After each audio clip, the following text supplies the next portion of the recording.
Selamat sore pemirsa, saat ini Anda sedang menyaksikan Viral News bersama saya, Saradita. Kami akan mengupdate beberapa informasi terkait konflik ataupun perang yang terjadi di Timur Tengah. Brigade Al-Qassam memanfaatkan rudal Israel yang gagal meledak untuk diolah kembali. Mereka memakai bahan peledak rakitan untuk membombardir dua tank Markava Israel di lingkungan Tal Al-Hawa Gaza pada hari Senin 15 Juli.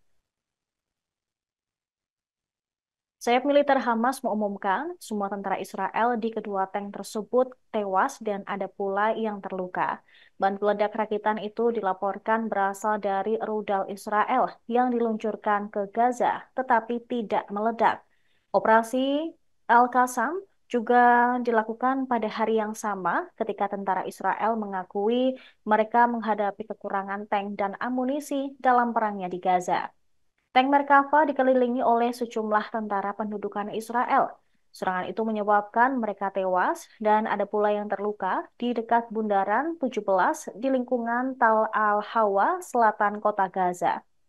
Sementara itu, Institut Studi Perang dan Proyek Ancaman Kritis keduanya berbasis di AS mengatakan penggunaan rudal Israel yang berhasil diselamatkan adalah satu-satunya serangan yang dilaporkan oleh pejuang Palestina di kota Gaza pada hari Senin setelah berminggu-minggu serangan.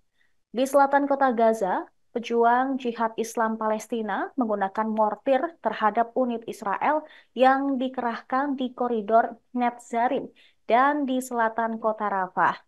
Pejuang Islam Maksud kami Jihad Islam Palestina, juga Brigade Martir Al-Aqsa menembakkan granat berpeluru roket, peluru termobarik, dan mortir ke arah pasukan Israel di daerah Yibna. Pasukan Pendudukan Israel atau IOF mengakui kekurangan tank dan amunisi di tengah perang Gaza pada Senin 15 Juli. Banyak tank Israel yang rusak selama perang Gaza dan pasokan amunisinya menipis. Pengakuan itu terjadi sebagai tanggapan petisi yang menuntut dimasukkannya pejuang perempuan dalam Korps Lapis Baja Angkatan Darat. Mengutip dokumen pengadilan, surat kabar itu melaporkan jumlah tank tersebut tidak mencukupi untuk kebutuhan perang dan untuk melakukan eksperimen pengerahan pasukan perempuan. Menurut laporan tersebut, Kepala Staf Angkatan Darat, Herzi Halevi, memutuskan untuk menunda memasukkan perempuan ke dalam posisi tempur hingga November 2025. Hal ini dilakukan karena kekurangan tank ataupun amunisi yang parah. Menurut petisi tersebut, pasukan pendudukan Israel juga telah merencanakan program pencontohan untuk awak tank wanita yang akan dimulai pada bulan Oktober ini. Ini menjadi pertama kalinya IOF mengakui kehilangan sejumlah besar tank dalam perang di Gaza dan juga menderita kekurangan peluru serta banyak prajurit dan komandan yang terluka atau terbunuh dalam pertempuran. Selain itu, IOF menggarisbawahi bahwa mereka sangat kekurangan amunisi dan sumber daya yang dibutuhkan untuk pemeliharaan peralatan. Hal ini pun terjadi ketika IOF sedang melakukan pelatihan cepat dan perekrutan pasukan yang jumlahnya luar biasa besar untuk segera melengkapi tim yang hilang ataupun gugur.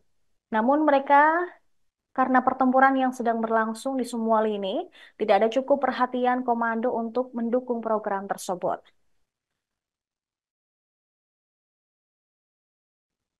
Sementara itu, militan Irak mengancam Arab Saudi jika mereka berperan membantu Israel dalam perang di Gaza. Kataib Hizbullah menyebut Arab Saudi sebagai kerajaan jahat. Kelompok itu memperingatkan konsekuensi yang bakal dihadapi Saudi atas dugaan perannya dalam konflik Israel-Gaza. Kataib Hizbullah menyebut Saudi akan membayar tindakan yang memanfaatkan rute darat ke Israel. Mereka mengancam pembuatan jalur darat sebagai alternatif jalur laut ke Israel. Ancaman turut disampaikan kepada Bahrain dan Uni Emirat Arab, kedua negara yang menormalisasi hubungan dengan Israel lewat Perjanjian Abraham. Kelompok tersebut meminta perlawanan terhadap Israel dikuatkan, kata Hizbullah, meminta adanya dukungan yang lebih besar untuk Gaza. Iran Internasional melaporkan pernyataan Kataib Hizbullah memperlihatkan bahwa bisa terjadi lagi pertikaian baru antara Iran dan Saudi. Kataib Hizbullah menjadi bagian dari koalisi kelompok militan bersama perlawanan Islam di Irak. Dengan dibackingi Iran, kelompok itu melancarkan serangan roket dan pesawat nirawak terhadap Israel dan AS sejak perang di Gaza berkobar. AS pun sudah menjatuhkan sanksi kepada Kataib Hizbullah sejak 2009 karena hubungannya dengan Korps Garda Revolusioner Iran dan keterlibatannya dalam serangan yang menargetkan AS. Demikian informasi yang kami kemas dalam Viral News kali ini. Kami akan mengupdate informasi lainnya untuk Anda. Tetap di Tribun News. Download Tribun X sekarang.